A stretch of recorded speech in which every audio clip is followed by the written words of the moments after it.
సూర్యాపేట జిల్లా చింతలపాలెం మండలం గ్రామ పంచాయతీ సెక్రటరీ కపిలాధ్వర్యంలో రేపల్లె గ్రామ పంచాయతీ నూతన సర్పంచ్ ఐలుపొంగు మాధవి వెంకటేశ్వర్లు, ఉప సర్పంచ్ గడ్డం రాజశేఖర్ రెడ్డి, వార్డు సభ్యులుగా శాంతిరాజు, ఆదాం, ఆసానమ్మ, లక్ష్మి, కొండలు, సాయిలీల, దయామణి ప్రమాణ స్వీకారం చేశారు.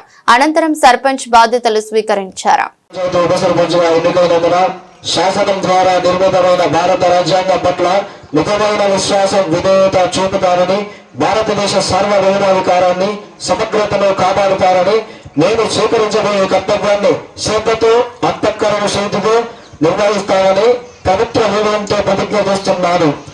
రేపల్ల గ్రామ పంచాయతీలో ఉప సర్పంచులైన గడ్డం రాజశేఖర్ రెడ్డి నేను గ్రామ సభ నియమాలను కట్టుబడి ఉంటానని, వాటిని అనుసరిస్తానని, సభా మర్యాదలు పాటిస్తానని, భయం గాని, పక్షపాతం గాని, రాగద్వేషాలు లేకుండా రాజ్యాంగ శాసనాలను అనుసరించి గ్రామ ప్రజలందరూ సమన్వయం చేకూరుస్తారని దైవ సాక్షిగా ప్రమాణం చేస్తున్నారు.